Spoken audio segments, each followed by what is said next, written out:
Okay, since Jesus slowed down my video, I have to make this video again. All right, for the new Word of God, we're making a new Word of God to replace the Bible and the Jewish Tanakh, and we're getting rid of this insanity. We will get rid of this insanity. And the next section is called Darkness is of God. I'm going to go over this real quick, and I'm doing another section in this video. All right, ready? This is what I wrote. The Bible uses the metaphor darkness to define evil. Jesus says, how great is that darkness, to ask how great is the evil within a person.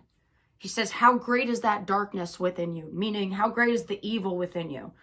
Okay, problem is we have dark people and we have dark birds. We have dark animals. So they just, like crows, this is creating a problem for crows.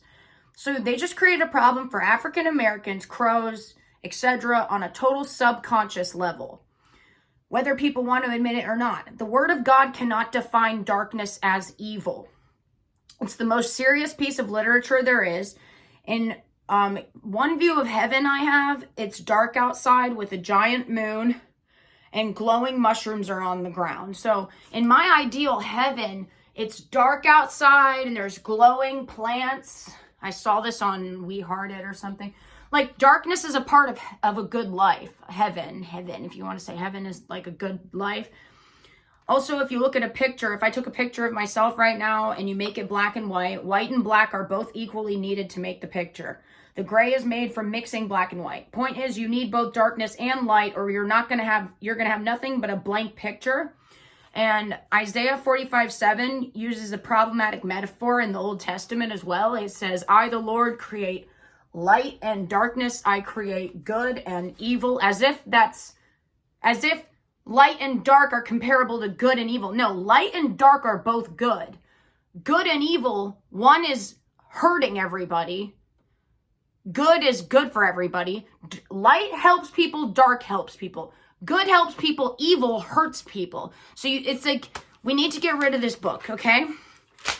And they're torturing me, they're spirits, they're torturing me because they don't want to die. If they die, they're going to hell. They're going to hell.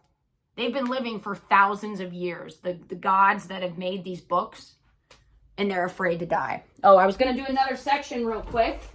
Let's do another section. Okay, this is a good one. The original definition of sinning against God.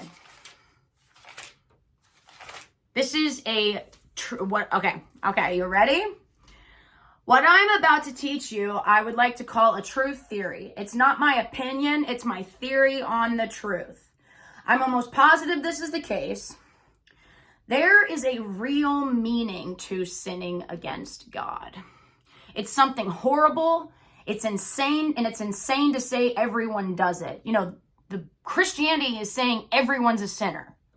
That's insane to say everyone's a sinner. The ones that really sin against God, this is a theory, this is how it used to be. You lose the favor of God. And this is how it used to be. You did something wrong, you hurt innocent animals, you hurt innocent humans or babies, you sinned against God. It's something that happens maybe with every 1 out of 10 people. Then the way it used to be was these people are killed. They disappear. It used to be, you don't go to hell, when you sin against God, you fucking lose the favor of God, you are going to die. That's how it used to be. The current word of God is saying the Lord kills a baby 1-year-old lamb in Ezekiel 46:13 every morning by using a Jew. The Lord gets a Jew to kill a baby innocent lamb every morning. Ezekiel 46:13. So, he's a sinner against God, the Lord. The Lord is a sinner against God. And he didn't take 1-year-old lambs that were hurting other babies. Like, if you have a 1-year-old lamb that's hurting a bunch of lambs and you kill them, okay, you're helping the other lambs. But if you kill an innocent baby lamb, you're hurting the lambs. The mother lamb, the other kid lambs.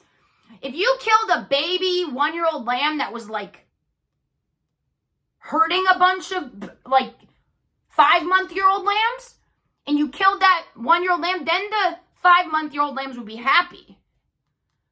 But that's not what he was doing. He was killing innocent 1-year-old lambs. Innocent baby lambs. He didn't kill troublemakers. They just had to be free of blemishes. This means they're trying to teach that sinning against God is doing God's will. They're trying to tell us it's in God's will for us to sin against God. You know, the one... Hold on. Okay, this book called the Bible, this is what happens when sinners against God are not killed.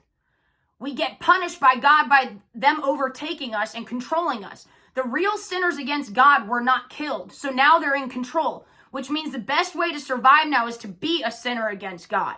To hurt innocent others, to eat innocent animals, this is what the current problem. Have you heard the Black Eyed Peas song where they say we only got one world and something's wrong with it? I present to you with this chapter the exact something that is wrong with our world.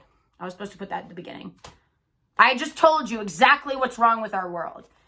The Black Eyed Peas were like, there's something wrong with it. There's something wrong with it. In the song, we only got one world. And he's like, there's something wrong with it.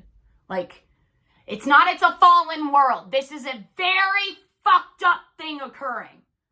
This is like worse than a fallen world.